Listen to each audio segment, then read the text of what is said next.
Subscribe, like, comment and share this video of Nulism YouTube channel. வணக்கம் இனிய தமிழ் மக்களே. நீங்க கொஞ்சம் கற்பனை செய்து பாருங்களேன், ஒரு நாட்டின் தலைநகரம், அதிலும் உலகின் மிக பரபரப்பான சியோல் நகரம் கிட்டத்தட்ட 30 மணி நேரத்திற்கும் மேலாக முடங்கி நிக்குது. ஆமாம், முக்கிய சாலைகள் எல்லாமே அடைக்கப்பட்டுடுச்சு. அதேதான். பாதுகாப்பிற்காக 6500 காவல்துறையினர் குவிக்கப்படுறாங்க. ஒரே ஒரு இரவில் ஒரு ஒற்றை நிகழ்வின் மூலமா $177 மில்லியன், அதாவது பல 100 கோடி ரூபாய்கள் அந்த நகரின் பொருளாதாரத்திற்குள்ள பாய்கிறது. உண்மையிலேயே இது ஒரு மிகப்பெரிய நம்பர். கண்டிப்பா. இது ஒரு அரசியல் தலைவரின் வருகையோ அல்லது ஒரு ஒலிம்பிக் போட்டியோ கிடையாது. ராணுவ சேவையை முடித்துவிட்டு திரும்பிய 7 இளைஞர்களுக்காக நடந்த ஒரு மாஸ் ஈவெண்ட். இன்று நம்மிடம் உள்ள சர்வதேச தரவுகள், பொருளாதார ஆய்வுகள் ஆகியவற்றை வச்சு பிடிஎஸ் குழுவின் பிரம்மாண்டமான 2026 கம்பேக் கச்சேரியை தான் ஒரு ஆழமான அலசலா பார்க்க போறோம். Are you ready, army? உலகத்தின் பார்வையில இது ஒரு சாதாரண இசைக்கச்சேரியாக தெரியலாம். ஆனா இன்று நாம பார்க்க போறது வெறும் பாப் கலாச்சாரம் பற்றியது மட்டும் அல்ல. ஓ, வேற என்ன இருக்குதுல? இது எப்படி ஒரு இசைக்குழு தங்களது நாட்டின் பண்டைய வரலாற்றையும் அதிநவீன பொருளாதார மாடலையும் ஒன்னா இணைச்சு உலக அரங்கில் ஒரு மாபெரும் கலாச்சார ஆதிக்கத்தை செலுத்துகிறது என்பதற்கான ஒரு மிகப்பெரிய கேஸ் ஸ்டடி. இதை புரிந்து கொள்ள நாம இசையை தாண்டி கொஞ்சம் உளவியல் மற்றும் பொருளாதார தளங்களுக்குள்ள பயணிக்கணும். Wow, super. கண்டிப்பா அதை பத்தி பேசியாகணும். ஏன்னா 2022 டிசம்பர் மாசம் ஜின் தன்னுடைய ராணுவ சேவையை தொடங்கியதிலிருந்து 2025 June V, Jimin, Jungkook, Suga, J Hope இவங்க எல்லாரும் திரும்பி வர்ற வரைக்கும் பாத்தீங்கன்னா கிட்டத்தட்ட ஒரு 4 வருட நீண்ட இடைவெளி. ஆமா, அது ஒரு பெரிய லாங் கேப் தான். எனக்கு இங்க ஒரு மிகப்பெரிய சந்தேகம் இருக்கு. பாப்பிசை உலகம் அப்படிங்கிறது கண்மூடி திறக்கிறதுக்குள்ள மாறிடக்கூடிய ஒரு இடம். புதுசா பல கலைஞர்கள் வந்துகிட்டே இருப்பாங்க. ஒரு பாய் பேண்ட் 4 வருஷம் எந்த ஒரு குழுவாகவும் எந்த பாடலும் வெளியிடாமல் இருந்தால் ரசிகர்கள் அவங்கள மறந்துவிட வாய்ப்பு இருக்கு இல்லையா? இது ரொம்ப நியாயமான கேள்விதான். அவங்களோட மார்க்கெட் சரிந்து விடும்னு ஒரு மிகப்பெரிய பயம் அவங்களுக்கும் அவங்க ஏஜென்சிக்கும் இருந்திருக்குமே. ஒரு காலிவுட் ஹீரோ 4 வருஷம் படம் நடிக்கலன்னா என்ன ஆகுமோ அதே நிலைமை தானே இவங்களுக்கும். கரெக்ட். வரலாற்றை பார்த்தோம் அப்படின்னா இராணுவ சேவைக்கு சென்ற பல புகழ்பெற்ற கொரியன் பாய் பேண்டுகள் திரும்ப வரும்போது தங்களுடைய முந்தைய மார்க்கெட்டை இழந்து தவித்திருக்கிறார்கள். இசைத்துறையில் 4 வருடங்கள் அப்படிங்கிறது கிட்டத்தட்ட ஒரு எண்ட் கார்டு போடுற மாதிரி தான். அப்புறம் எப்படி பிடிஎஸ் மட்டும் இதுல தப்பிச்சாங்க? அங்குதான் பிடிஎஸ் ஒரு மிகப்பெரிய மாஸ்டர் ஸ்ட்ரோக் விளையாடினார்கள். கொரியாவில் இராணுவ சேவையை முடித்து திரும்பும் ஐடல்களை குன் பில் தோல் என்று அழைப்பார்கள். அதாவது மிலிட்டரி கம்ப்ளீட்டட் ஐடல்ஸ். ஓ, அப்படின்னா என்ன அர்த்தம்? கொரியா சமூகத்தில் இராணுவ சேவை அப்படிங்கிறது தேசபக்தியின் உச்சம். எந்த ஒரு சலுகையும் இல்லாமல் அந்த சேவையை நேர்மையாக முடித்துவிட்டு வருவது பொதுமக்களிடம் அவர்களுக்கு இருந்த மதிப்பை பல மடங்கு உயர்த்திடுச்சு. இது கொரியாவிற்குள் அவர்களுக்கு ஒரு அழியாத மரியாதையை பெற்று தந்தது. இல்ல ஒரு நிமிஷம். கொரியாவில் அவங்களுக்கு மரியாதை கூடிருச்சு, அது ஓகே. ஆனா சர்வதேச மார்க்கெட்ல அமெரிக்காவிலோ அல்லது ஐரோப்பாவிலோ இருக்கிற ரசிகர்களுக்கு கொரிய ராணுவ சேவை பத்தின எமோஷனல் கனெக்ட் இருக்காது இல்லையா? அந்த 4 வருஷத்துல உலகளாவிய ரசிகர்களை எப்படி அவங்க தக்க வச்சுக்கிட்டாங்க? இதுதான் சுவாரஸ்யமான விஷயமே.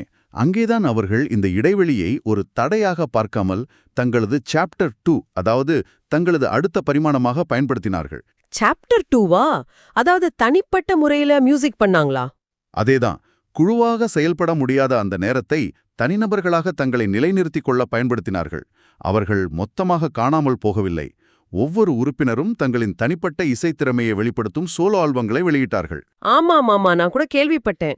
ஆர்எம்மின் இண்டிகோ, ஜிமினின் ஃபேஸ், ஜங்குக்கின் கோல்டன், சுகாவின் டீடே என இந்த ஆல்பம்கள் அனைத்துமே வெவ்வேறு ஜானர்களில் உலகளாவிய ஹிட் அடித்தன. இத ஒரு கார்ப்பரேட் வியூகத்தோடு ஒப்பிட்டு பாருங்க. எப்படி சொல்றீங்க? ஒரு மிகப்பெரிய நிறுவனம் தங்களது 7 கிளைகளையும் தனித்தனியாக லாபம் ஈட்டும் நிறுவனங்களாக மாற்றுவது போன்றது இது. அவர்கள் தனித்தனியாக வளர்ந்து இப்போது மீண்டும் ஒன்றாக இணையும் போது அந்த மொத்த சக்தியும் பல மடங்காக ஒரு பிரம்மாண்டமான அலையாக வெளிப்படுகிறது. அடேங்கப்பா, இது உண்மையிலே ஒரு வேற லெவல் பிசினஸ் மற்றும் பிராண்டிங் வியூகம் தான். தனித்தனியா தங்களை நிரூபிச்சுட்டு மீண்டும் ஒரு குழுமமா சேரும்போது அதோட தாக்கம் எந்த அளவுக்கு இருக்கும்னு நினைச்சு பார்க்கவே பிரமிப்பா இருக்கு. கண்டிப்பா. அந்த தாக்கத்தை தான் அவங்க 2026 மார்ச் 20ஆம் தேதி வெளியான அவங்களோட 5வது ஸ்டுடியோ ஆல்பமான அரிராங்ல காட்டினாங்க. அந்த ஆல்பம் பத்தி தான் நான் கேட்டணும்னு நினைச்சேன். இவ்ளோ பெரிய சர்வதேச பாய் பேண்ட் தங்களோட கம்பேக் ஆல்பத்துக்கு ஒரு 130 வருஷம் பழமையான கொரியன் நாட்டுப்புற பாடலோட பேரை வைப்பாங்கன்னு யாருமே எதிர்பார்த்திருக்க மாட்டாங்க. அது ஒரு மிகப்பெரிய கலாச்சார நகர்வு. 14 பாடல்கள் கொண்ட இந்த ஆல்பத்துல டிப்ளோ, ரயான் டெட்சர் போன்ற சர்வதேச கிராமி விருது பெற்ற கலைஞர்கள் எல்லாம் வேலை செஞ்சிருக்காங்க. ஆனா அதோட மைய கருத்து முற்றிலும் கொரியாவோடது இல்லையா? சரியாக சொன்னீர்கள். அரிராங் என்பது வெறும் ஒரு பாடல் அல்ல, அது கொரிய மக்களின் ஆன்மா. 1896லேயே அமெரிக்காவில் பதிவு செய்யப்பட்ட அந்த பாடல் கொரியர்கள் கடந்து வந்த பிரிவின் துயரத்தையும் எதற்கும் தளராத மன உறுதியையும் குறிக்கக்கூடியது. அதாவது ஒரு ரெசிலியன்ஸ். ஆமா, தமிழின் புதிய ஆல்பத்திற்கு இந்த பெயரை வைத்ததன் மூலம் நாங்கள் உலகத்தை வென்றிருக்கலாம், ஆனால் எங்களின் வேர்கள் இங்குதான் உள்ளன என்ற மிக ஆழமான உளவியல் செய்தியை தங்களது ரசிகர்களுக்கும் தங்களது நாட்டு மக்களுக்கும் அவங்க அழுத்தமா சொல்றாங்க. எல்லாரும் வெஸ்டர்ன் கல்ச்சரை நோக்கி ஓடும்போது இவங்க அவங்க பாரம்பரியத்தை கெட்டியா புடிச்சுக்கிட்டாங்க. அதுதான் இதுல உள்ள ஸ்பெஷாலிட்டி. உலகமயமாக்கல்ல எல்லாரும் மேற்கத்திய கலாச்சாரத்தை நோக்கி ஓடும்போது இவர்கள் தங்களது பாரம்பரியத்தை நோக்கி திரும்பியது ஒரு மிகப்பெரிய கலாச்சார அறிக்கை. ஆனா எனக்கு இந்த ஆல்பத்துல ஒரு விஷயத்துல சுத்தமா உடன்பாடு இல்ல. சொல்லப்போனா கொஞ்சம் குழப்பமாவே இருந்துச்சு. எந்த விஷயம்னு சொல்ல முடியுமா? அந்த ஆல்பத்தோட மைய பகுதியில வர்ற நம்பர் 29 ட்ராக் எந்த ஒரு வார்த்தையும் இல்ல, எந்த ஒரு இசைக்கருவியும் இல்ல, வெறும் ஒரு மணியின் ஓசை மட்டும்தான் கேக்குது. எனக்கு என்னமோ இத ஆல்பத்தை விக்கிறதுக்கான ஒரு ஆர்ட்சி கிம்மிக் மாதிரி தான் தோணுச்சு. ஒரு சத்தத்தை மட்டும் ரெக்கார்ட் பண்ணி வச்சுட்டு இதான் பாட்டுன்னு சொல்றது எந்த வகையில நியாயம்? மேலோட்டமாக பார்த்தால் உங்களுக்கு அப்படி தோன்றலாம். நிறைய பேர் அப்படிதான் நினைச்சாங்க. ஆனால் அதன் பின்னால் இருக்கும் ஆழமான தர்க்கத்தை புரிந்து கொள்ள வேண்டும். அந்த மணி ஓசை சாதாரணமானதல்ல. பின்னே அது என்ன மணி? அது தென்கொரியாவின் 29வது தேசிய பொக்கிஷமான கிங் சியோங் தியோக் மணியின் ஓசை. அதனால்தான் அதற்கு நம்பர் 29 என்று பெயரிட்டுள்ளார்கள். இன்று நாம் வாழும் உலகம் மிக வேகமானது, எங்கும் இரைச்சல் நிறைந்தது. பாப் இசையும் அப்படிதான் அடுத்தடுத்த பீட்ஸ்களால் நம்மை நகர விடாமல் செய்யும். ஆமா, பாப் மியூசிக்னாலே ஒரு ஸ்பீடு இருக்கும். ஆனால் பல சர்வதேச கலைஞர்களோடு இணைந்து பிரம்மாண்டமான பாடல்களை உருவாக்கிய அவர்கள் ஆல்பத்தின் நடுவே எந்தவிதமான ஆடம்பரமும் இல்லாமல் தங்களது நாட்டின் மிக பழமையான ஒரு மணியோசையை மட்டும் வைத்து ஒரு தியானம் போன்ற ஒரு இடைவெளியை கொடுத்திருக்கிறார்கள். ஓ, ஒரு டெலிபரேட் பாஸ் மாதிரி சொல்றீங்களா? அதேதான். இது ரசிகர்களின் மனதை அமைதிப்படுத்தி அடுத்த வரப்போகும் ஆழமான பாடல்களுக்கு அவர்களை தயார்படுத்தும் ஒரு உளவியல் உத்தி. அது ஒரு கிம்மிக் அல்ல, அது ஒரு கலாச்சார ஆங்கரிங். வாவ், நீங்க இப்படி சொல்லும்போதுதான் அதோட உண்மையான அர்த்தம் புரியுது. அந்த அமைதிக்கு பிறகு வர்ற டைட்டில் ட்ராக்கான ஸ்விம் பாட்டு எந்த அளவுக்கு ஒரு எனர்ஜியை கொடுக்குது. வாழ்க்கையில எவ்வளவு பெரிய அலைகள் வந்தாலும் அதை எதிர்த்து நிக்காம நம்மோட வேகத்துல அதை கடந்து நீந்தி போகணும் அப்படிங்கிற அந்த வரியை கேட்கும்போது ரொம்ப கூஸ் பம்ஸா இருந்துச்சு. கண்டிப்பா அது அவங்களோட சொந்த பயணத்தை பிரதிபலிக்குது.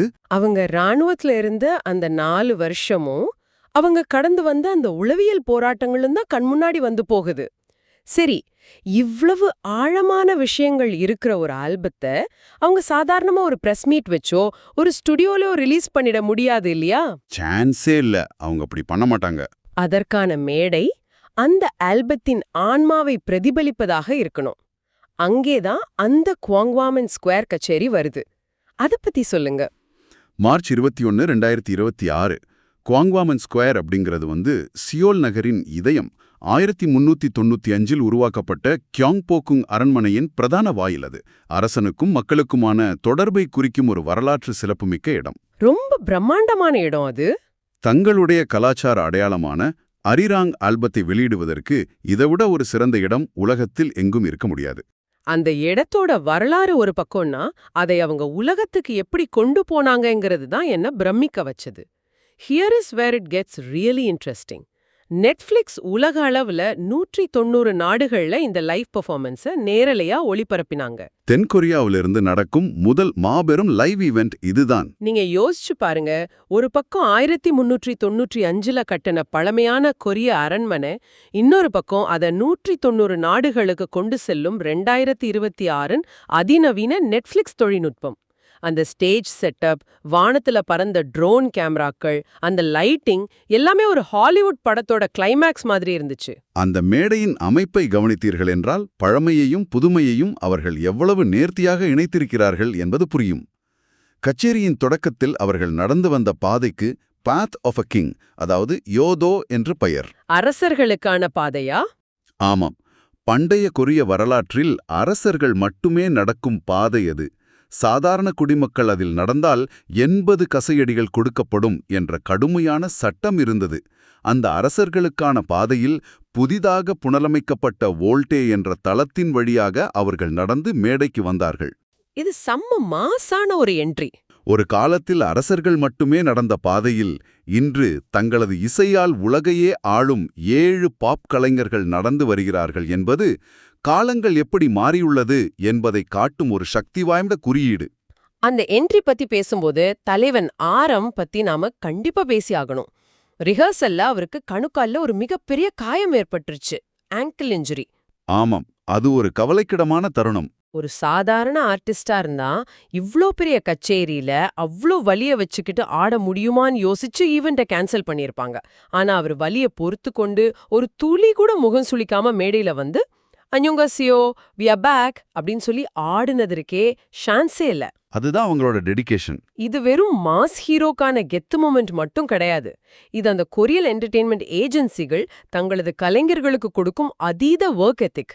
என்ன நடந்தாலும் ரசிகர்களை ஏமாற்றக்கூடாது என்ற அந்த தொழில் பக்தி தான் உலகம் முழுக்க இருக்கிற ஆர்மிகளை அவங்களுக்காக உயிரை கொடுக்கிற அளவுக்கு ஒரு விசுவாசமான படையா மாத்துது. நீங்கள் சரியாக சுட்டிக்காட்டினீர்கள். இந்த விசுவாசம்தான் வெறும் கூட்டத்தை ஒரு பொருளாதார சக்தியாக மாற்றுகிறது. அந்த நிகழ்ச்சியில் அதிகாரப்பூர்வமாக அனுமதிக்கப்பட்ட டிக்கெட்டுகள் வெறும் 22,000 மட்டுமே. ஒரு நிமிஷம், டிக்கெட் வித்தது வெறும் 22,000 பேருக்கு தானே? அப்புறம் எப்படி அவ்வளவு பெரிய கூட்டம்? அதுதான் BTS மேஜிக். அந்த பகுதி முழுவதும் திரண்டிருந்த ரசிகர்கள் எத்தனை பேர் தெரியுமா? சுமார் 2 லட்சம் முதல் 2,60,000 பேர். நிலைமையை கட்டுப்படுத்த நகரின் முக்கிய சாலைகள் எல்லாமே மூடப்பட்டன.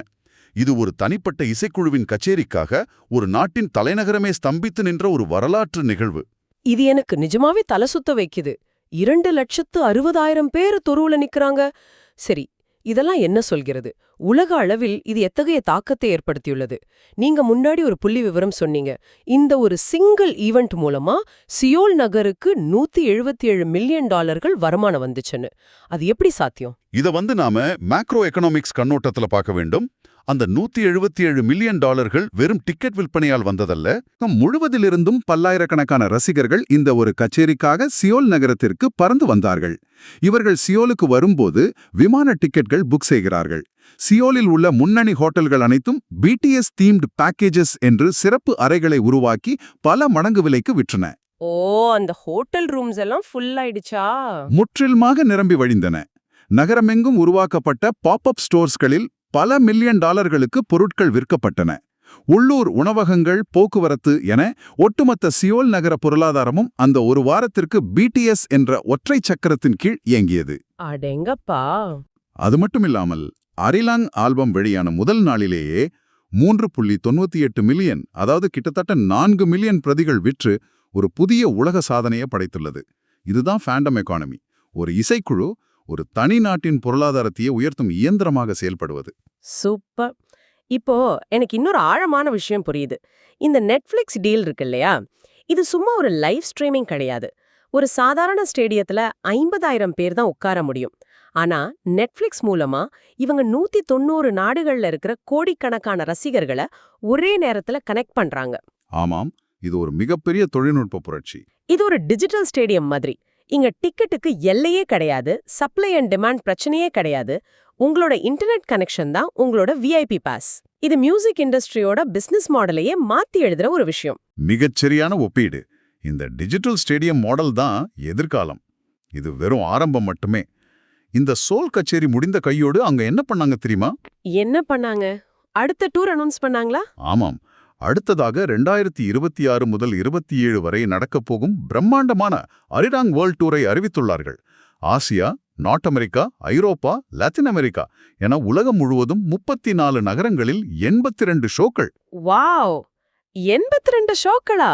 நெட்ஃபிளிக்ஸ் மூலமாக உருவாக்கப்பட்ட இந்த ஹைப் அடுத்த 2 வருடங்களுக்கு நடக்கப் போகும் உலக பயணத்திற்கான $1 பில்லியன் மார்க்கெட்டிங் ஆகவே செய்யப்பட்டுள்ளது.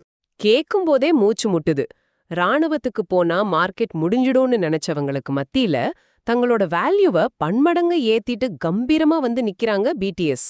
தங்களோட வேர்களை மறக்காம அரிராங்குன்னு பேர் வச்சது, 1395ல கட்டப்பட்ட அரண்மனை வாசல்ல நெட்ஃபிளிக்ஸ் கேமராக்களுக்கு முன்னாடி பெர்ஃபார்ம் பண்ணுது.